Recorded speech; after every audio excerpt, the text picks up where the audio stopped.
සන්ධ්‍යාවක් වේවා ඔයගොල්ලෝ හැමෝටම. එදා මම කියලා දුන්නා අම්ලේ භෂ්ම හඳුනා ගන්නමු කියන පාඩම. මං හිතනවා ඒ පාඩමෙන් ඔයාලට අමතර දැනුමක් එන්න ඇති කියලා. ඉතින් මං අද අරන් ආවා 8 ශ්‍රේණියේ පළවෙනි පාඩම වන සුදු ජීවීන්ගේ වැදගත්කම කියන පාඩම. එතකොට අපි එදිනෙදා ජීවිතයේදී පානය කරන පානයක් ගත්තොත් පොල් වතුර හඳුන්වන්න පුළුවන්. මේ පොල් වතුරේ සිටින ප්‍රධානතම සුදු ජීවියා ගත්තොත් ඒකසායනික දිලීර විශේෂයක් වන ඊස්ට් හඳුන්වන්න පුළුවන්. ඒතර මම ඉස්සෙල්ලා කිව්වා වගේ සුදු ජීවීන් කියන්නේ කවුද? මේ සුදු ජීවීන් කියන්නේ තනි සෛලයකින් හෝ සෛල කිහිපයකින් සෑදී ඇති පියවි දැකිය නොහැකි ඉතා කුඩා ජීවී කොට්ටාසයක්. එතකොට මේ සුදු ජීවී කාණ්ඩ ගත්තොත් ඇල්ගී, දිලීර, ඇමීබා, එයුන්ග්ලිනා, පැරිමීසියන්, පොටසෝවා, වෛරස්, බැක්ටීරියා හඳුන්වන්න පුළුවන්. එතකොට මේ සුදු ජීවී නිතර ගැවසෙන පරිසර ගත්තොත් ජලයේ ඉන්නවා, පස, වාතය තුල එහෙමත් ඉන්නවා. එතකොට මේ සුදු ජීවීන් ගැවසෙන්න බැරි පරිසරවල වලත් ඉන්නවා. ඒවා ආන්තිය පරිසර යනුවෙන් හඳුන්වනවා. ආන්තිය පරිසර විශේෂ ගත්තොත් ජීවි දේහයේ තියෙන මේ සුදු ජීවි විශේෂය. උදාහරණයක් වශයෙන් ගත්තොත් ඊකෝලයි. ඒ වගේම ඉන්නවා සාගර පතුලේ, උණු දිය උල්පත්වල, ගිනි කඳුවල, හිම කඳුවල සුදු ජීවීන් බොහොමයක් ගැවසෙනවා. එතකොට සුදු ජීවීන් මුල් වරටම හඳුන්වා දුන්නේ 1674 දී ඇන්ටන් වෑන් ලීවන්හුක් කියන විද්‍යාඥයා විසින්. ආහාර නරකීම කියන්නේ මොකක්ද? සුදු ජීවීන් උපස්තරයක් මත එකතු වෙලා එයාලා ආහාරය වර්ධනය වීම තමයි මේ ආහාර නරකීම යනුවෙන් හඳුන්වන්නේ. එතකොට මේ සුදු ජීවීන්ගෙන් අපිට ලැබෙන හිතකර බලපෑම් ගත්තොත් මොනවද? ප්‍රතිශක්තිකරණ එන්නත් නිමත වීමට, ප්‍රතිජීවක ඖෂධ නිපදවීමට, කොහු නිෂ්පාදනයට, චීස් නිෂ්පාදනයට, බටර් නිෂ්පාදනයට, විනාකිරි නිෂ්පාදනයට, මද්යසාර නිෂ්පාදනයට වැනි බොහෝමයකට මේ සුදු ජීවීන් අපිට උදව් කරනවා.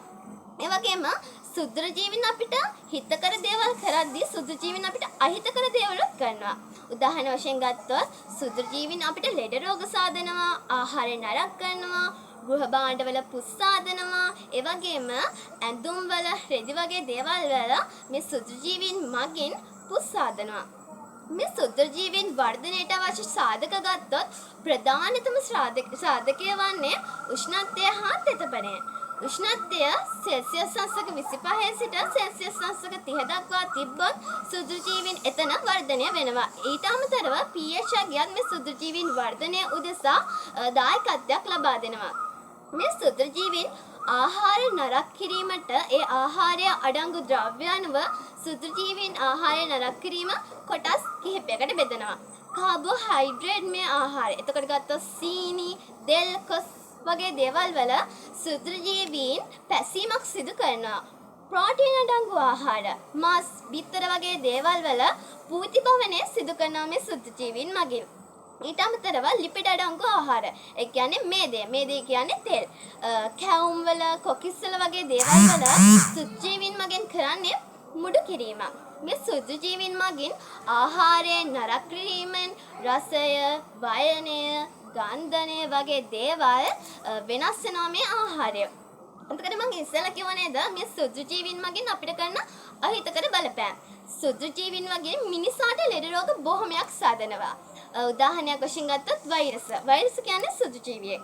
මේ වෛරස් මගින් සිදු කරන ලෙඩ රෝග ගත්තොත් පෝලියෝ, ඩෙන්ගු, සෙම්ප්‍රතශාව, එඩ්ස්, ඒ වගේම ඊළඟ සුදු ජීවියා වන්නේ බැක්ටීරියා. බැක්ටීරියා මගින් සිදු කරනවා උණ සන්නිපාතය, ලාදුරු, ක්ෂය රෝග. පොටසෝවා මගින් සිදු කරනවා මැලේරියාව, ලිෂ්මානියාව, ඇඹීබා අතිසාරය වගේ දේවල් පොටසෝවා මගින් සිදු කරනවා. දිලීර මගින් සිදු කරන්නේ දද, අලුහන්. එතකොට මේ මිනිසාට සුදු ජීවියා මගින් අහිතකර බලපෑම් කරද්දී සතුන්ට සුදු ජීවීන් මගින් බොහෝ අහිතකර බලපෑම් සිදු කරනවා. මුඛ හා කුර රෝග, ජල බීතිකාව, ඒ වගේම බුරුරු ප්‍රදාහය සතුන්ට අහිතකර බලපෑම් කරද්දී ශාක වැටත් අහිතකර බලපෑම් කරනවා. කලකඩ වීම, පතර විචිත්‍ර රෝගය, ඒ වගේම අංගමාරය. ඉතින් යාළුවනේ ඔන්න අද මං කියා දෙන පාඩමෙන් ඔයාලට බොහෝමයක් දේවල් ගන්න ඇති කියලා මං හිතනවා.